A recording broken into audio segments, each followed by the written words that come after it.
बिस्मिल्लाहिर्रहमानिर्रहीम। आज के लेक्चर से हम अपनी लेक्चर सीरीज स्टार्ट करते हैं, जिसमें हम 9th क्लास के चैप्टर्स को वन बाय वन डिस्कस करेंगे। उसके अंदर आने वाले हर टॉपिक्स और उसके अलावा जो एक्सरसाइज के अंदर प्रॉब्लम्स हैं, ये शॉर्ट क्वेश्चन हैं, उनको हम डिस्कस करेंगे। तो पहला जो हमारा चैप्टर है वो है फिजिकल क्वांटिटीज़ और मेजरमेंट्स के ऊपर। इसमें हमने डिस्कस करना है कि फिजिकल क्वांटिटीज़ क्या होती हैं और उनकी मेजरमेंट्स किस तरह की जा रही होती हैं। तो मेन टॉपिक पे आने से पहले जब आप बुक स्टार्ट करते हैं, पहला चैप्टर स्टार्ट करते हैं, तो उसमें साइंस के बारे में थोड़ी सी बात की गई कि साइंस बेसिकली है क्या।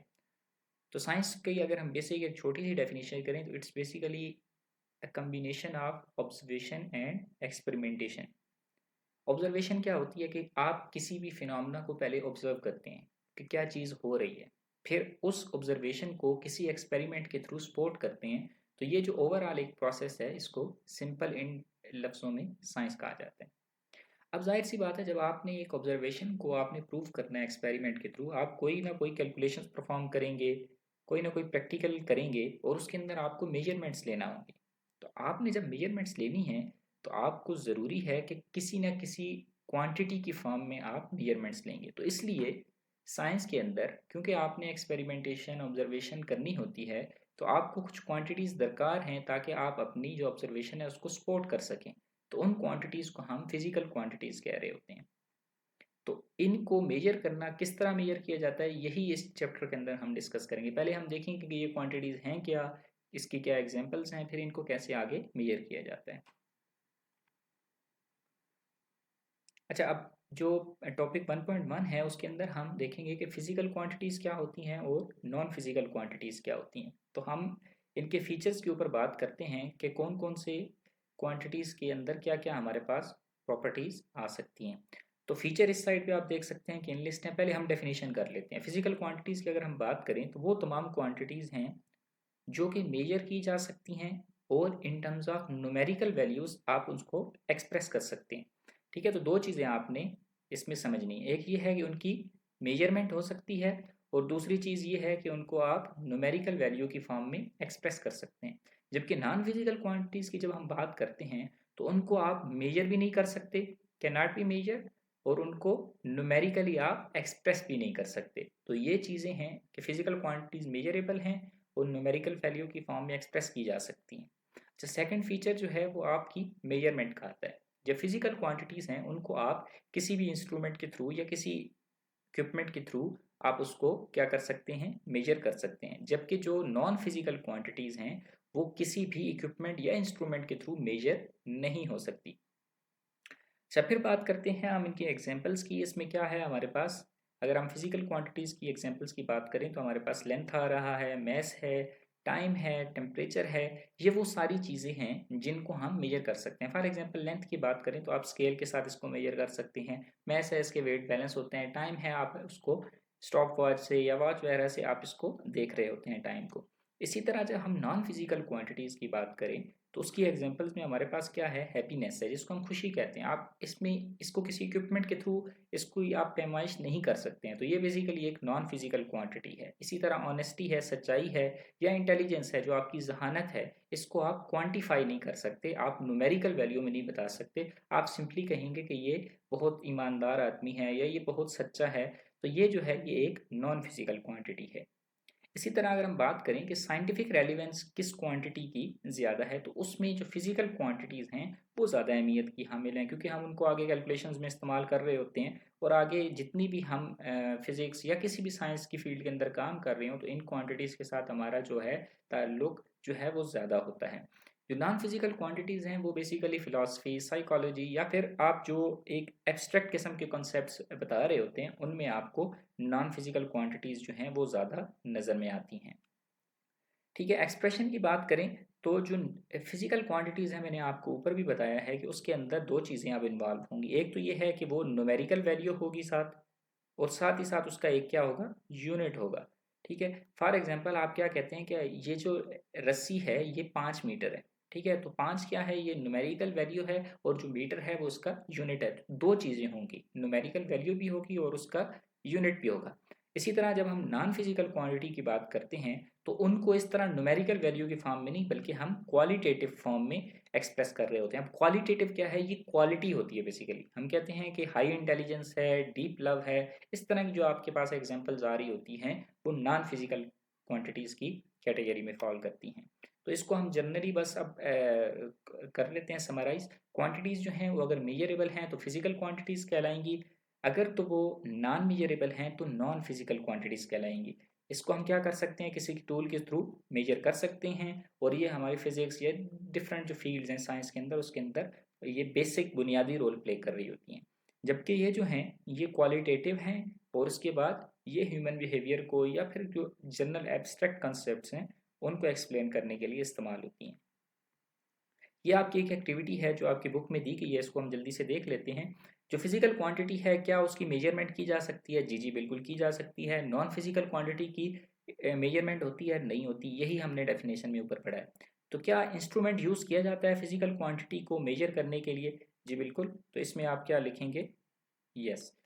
इसी तरह नॉन फिजिकल क्वांटिटी जो है, क्या उसको मेजर किया जाता है? नहीं। इसी तरह न्यूमेरिकल वैल्यू एंड यूनिट की बात है, तो ऊपर हमने डेफिनेशन में पढ़ा है कि इसके साथ न्यूमेरिकल वैल्यू भी होता है, यूनिट भी होता है जो फिजिकल क्वांटिटीज़ होती हैं, और जो नॉन फिजिकल क्वांटिटीज़ हैं उधर न्यूमेरिकल वैल्यू और यूनिट नहीं होता। इसकी एग्जांपल की अगर हम बात करें तो ऊपर आपको मैंने अभी भी दिखाई हैं, तो इसकी अगर हम बात करें तो एक लेंथ आप कर सकते हैं, दूसरा टाइम कर सकते हैं। जबकि इसकी आप बात करें तो आप लव की बात कर सकते हैं, उसके बाद केयर की बात कर सकते हैं। जितने भी एब्स्ट्रैक्ट किस्म के कॉन्सेप्ट्स हैं वो सारे नॉन फिजिकल क्वांटिटी के अंदर आ जाएंगे। अच्छा, अब नेक्स्ट टॉपिक जो है वो हमारा 1.2 वो है बेस एंड डिराइव क्वांटिटीज। अब बेस क्वांटिटीज क्या हैं? ये सारी की सारी फंडामेंटल क्वांटिटीज हैं, बुनियादी क्वांटिटीज हैं, जो कि किसी और क्वांटिटी के ऊपर डिपेंड नहीं करती, ये इंडिपेंडेंट होती हैं, और ना ही इनको किसी और क्वांटिटी के थ्रू डिराइव किया जा सकता है। तो आपने क्या करना है, ये तीन लफ्ज़ों के ऊपर गौर करना है। एक तो ये है कि ये फंडामेंटल इन नेचर होती हैं, ये इंडिपेंडेंट होती हैं, और इनको डिराइव नहीं किया जा सकता। ठीक है। अब इनकी करेक्टरिस्टिक्स के ऊपर थोड़ा सा बात कर लेते हैं। ये जो बेस क्वांटिटीज़ हैं इनको इंटरनेशनल सिस्टम के थ्रू डिफाइन किया जाता है। ये हम आगे इसको डिस्कस करेंगे कि ये क्या होता है, इंटरनेशनल स्टैंडर्ड्स क्या हैं, या एसआई सिस्टम क्या है, इसको हम आगे देख लेंगे। ठीक है। इसके अलावा इसको can not be expressed in terms of other physical quantities, क्योंकि ये इंडिपेंडेंट इन नेचर हैं, इसको किसी और क्वांटिटी की फॉर्म में आप एक्सप्रेस नहीं कर सकते। इसके अलावा ये क्या है, ये बेसिकली फाउंडेशन है, ये बुनियाद फ्राहम करती हैं। अच्छा, इसकी एग्जांपल्स आप नीचे देख सकते हैं। लेंथ है, उसका यूनिट क्या है? मीटर है, सिंबल एम उससे डिनोट करते हैं। मैस जो है वो किलोग्राम होता है, इसका यूनिट केजी है। तो ये 7 जो हैं वो बेस क्वांटिटीज़ हैं जो इंटरनेशनल सिस्टम्स के अंदर डिफाइन है। ठीक है। ये एक वर्ल्ड वाइड जो है इंटरनेशनली ये चीज़ एग्री किया गया है कि ये जो 7 क्वांटिटीज़ हैं ये बेस क्वांटिटीज़ हैं हमारी, और ये हर एक इसको अब मानता है और इसी को लेके चलता है। बाकी सारी क्वांटिटीज़ इन्हीं की बेस के ऊपर डिराइव की जाती हैं, इसलिए उनको क्या कहा जाता है? Derived quantities. अच्छा, डिराइव्ड क्वांटिटीज की बात करें तो जिस तरह उधर हमने कहा था कि वो इंडिपेंडेंट इन नेचर हैं, किसी से डिराइव नहीं होती, तो इसमें उल्टा है। ठीक है। इसमें क्या है कि ये क्या है, बेस क्वांटिटीज के थ्रू डिराइव की जाती हैं, और इनको क्या किया जाता है, मैथमेटिकल रिलेशंस के थ्रू इस्तेमाल किया जाता है, फिर उधर से इनको डिराइव किया जाता है। ठीक है। अच्छा, अब इसमें क्या है हमारे पास, ये क्या होती हैं कि बेस क्वांटिटीज़ को जब हम डिफरेंट कंबाइन करते हैं तो हमारे पास क्या बन रही होती हैं? डिराइव्ड क्वांटिटीज़ होती हैं।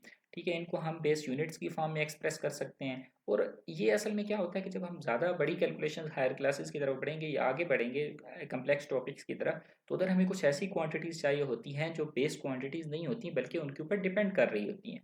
तो उनमें हम इनको क्या इस्तेमाल कर रहे होते हैं? Derive quantity. फॉर एग्जाम्पल नीचे आपको एग्जाम्पल्स में नज़र आएगा। आपके पास लेंथ का वैसे यूनिट क्या होता है, मैंने आपको पहले भी बताया है, वो है मीटर।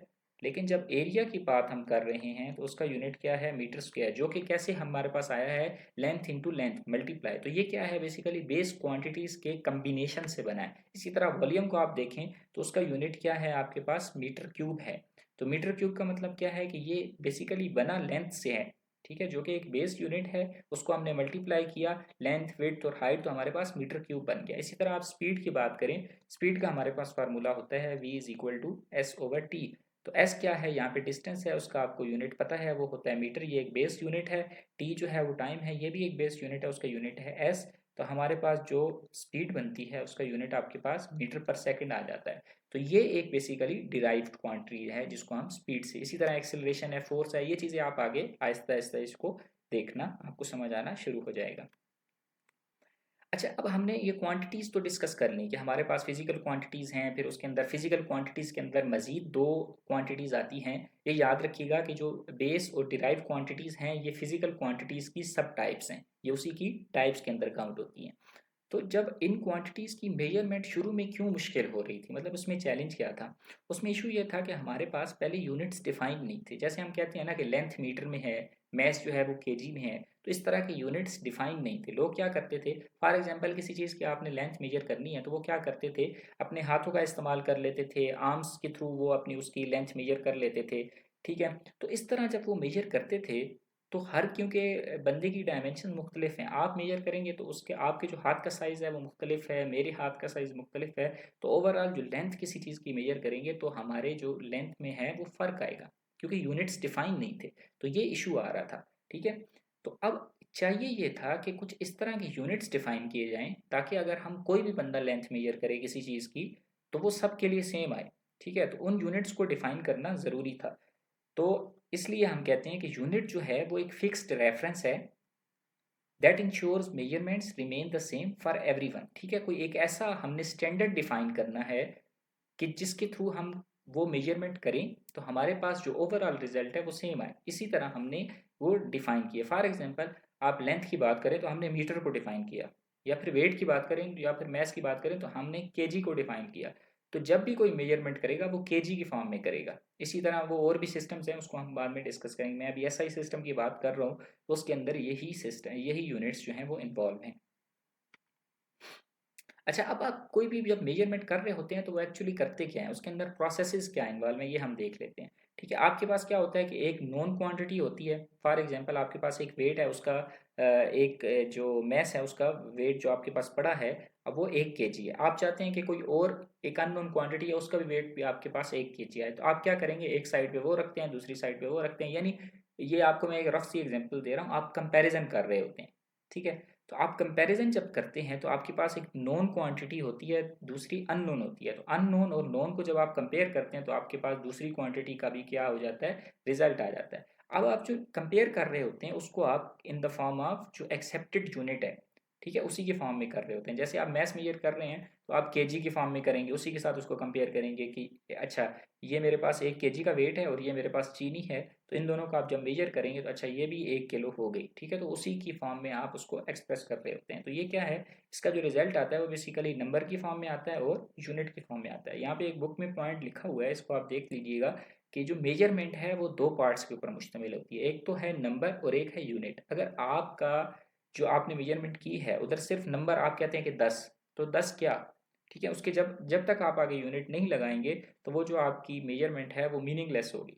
तो यूनिट और नंबर मिलके एक पूरी आपकी मेजरमेंट को कंप्लीट करते हैं। अच्छा, अब हमने ये बात कर ली कि हमें कोई भी मेजरमेंट करनी है तो हमें यूनिट्स को पहले डिफाइन करना होगा। अब इशू ये आया कि हर कंट्री ने ना अपने अपने यूनिट्स को डिफाइन करना शुरू किया। फॉर एग्जांपल अगर हम बात करें तो शुरू में क्या हुआ, बल्कि अभी भी हैं लेकिन क्योंकि इंटरनेशनली फिर वो चीज़ें इनलाइन हो गई तो मामले को रिजॉल्व कर लिया गया। तो ब्रिटिश सिस्टम की अगर हम बात करें, ठीक है, उसमें क्या होता है, आपके पास इंचेस आ रहे होते हैं, फीट आ रहा होता है, और इसी तरह क्या होता है, पाउंड्स में आपका जो वेट है वो मेजर कर रहे होते हैं। जबकि आप फ्रेंच सिस्टम की बात करें, ठीक है, तो उसमें क्या होता है, आपके पास मीटर, लेंथ जो है वो मीटर में आ रही होती है, और जो वेट है या वैसे आप कह सकते हैं वो किस में आ रहा होता है, केजी की फॉर्म में आ रहा होता है। तो इसमें जो लेंथ है वो इंचेस में आ रही है, इसमें मीटर में आ रही है, इसमें पाउंड में आ रहा है वेट, और इसमें किस में आ रहा है, केजी की फॉर्म में आ रहा है। तो ये इशू कहाँ पे आया, जब दो कंट्रीज आपस में एक्सचेंज कर रही थी तो उनके जो यूनिट्स थे वो डिफरेंट थे।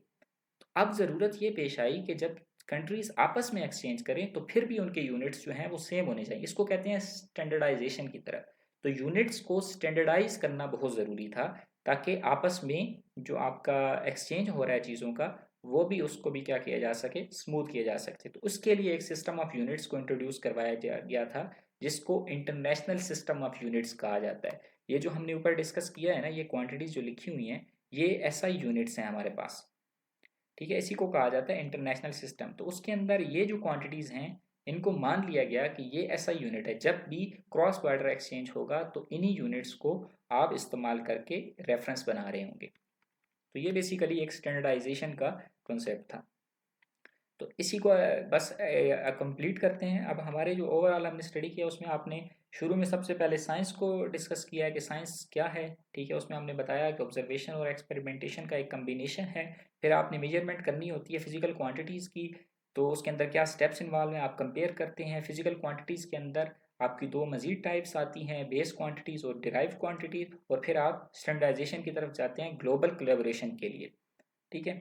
फिर हम एक छोटी सी ये एक्टिविटी आपकी बुक के अंदर है, इसमें उन्होंने आपसे कहा है कि आप किसी भी चीज़ की लेंथ मेजर करें। फॉर एग्जांपल उन्होंने इधर वाइट बोर्ड का कहा है, राइटिंग बोर्ड का, तो आप दो स्टूडेंट्स आपस में मिल के एक राइटिंग बोर्ड की लेंथ मेजर करें यूजिंग योर हैंड और आर्म, ठीक है। तो इससे आप क्या करेंगे कि आप जब मेजर करेंगे तो आपके पास जो ओवरऑल रिजल्ट आएगा वो डिफरेंट आएगा। तो इसी कन्फ्यूजन को ख़त्म करने के लिए हमने यूनिट्स को मुतारिफ़ करवाया था, ताकि हम ये हैंड्स की फॉर्म में या आर्म्स की फॉर्म में या इवन फीट्स की फॉर्म में जो हम मेजर कर रहे होते हैं ये ना करें, बल्कि एक स्टैंडर्ड यूनिट की फॉर्म में ओवरऑल जो भी मेजरमेंट कर रहे हैं उसको करें। तो ये हमारा ओवरऑल टॉपिक था। अब इसको थोड़ा सा आप इसको देखिएगा, अगर आपकी कोई कन्फ्यूजन आती है तो आप इसको बताइएगा। बाकी ये है कि इसमें आज ज़रा सा हम थोड़ा सा बुक से देख लेते हैं कि आपकी बुक पे ये चीज़ें किस तरह दी गई हैं, ठीक है। तो हमने पहले सबसे पहले साइंस को डिस्कस किया, साइंस की डेफिनेशन को बताया, फिर उसके अंदर क्वांटिटीज़ क्या इन्वॉल्व होती हैं ये डिस्कस किया, फिजिकल क्वांटिटीज़ की बात की, नॉन फिजिकल क्वांटिटीज़ की बात की। अच्छा, ये हमारे पास एक क्विक क्वेश्चन आ रहा है, ये इधर मैंने दिया था लेकिन मैं डिस्कस करना भूल गया। क्विक क्वेश्चन में क्या पूछ रहे हैं कि नॉन फिजिकल क्वांटिटी की डायमेंशंस होती हैं कि नहीं होती। तो ये नहीं होती हैं, आप इसको अपने पास नोट कर लें, ठीक है। ये क्योंकि फिजिकल क्वांटिटी वो क्वांटिटी होती है जिसको हम बेस यूनिट्स की फॉर्म में या दूसरे यूनिट्स की फॉर्म में एक्सप्रेस कर रहे होते हैं, जबकि नॉन फिजिकल क्वांटिटी वो होती है जो कि एब्स्ट्रैक्ट कॉन्सेप्ट है, उसके अंदर कोई दूसरी क्वांटिटीज़ की फॉर्म में हम उसको एक्सप्रेस नहीं कर रहे होते, जिसमें दूसरे यूनिट्स की फॉर्म में हम उसको एक्सप्रेस नहीं कर रहे होते, उसकी कोई डायमेंशंस नहीं होती, ठीक है। उसके बाद हमने ये टेबल देख लिया था, इसकी ये एक्टिविटी हमने परफॉर्म कर ली थी, बेस एंड डिराइव क्वांटिटीज़ को हमने देख लिया,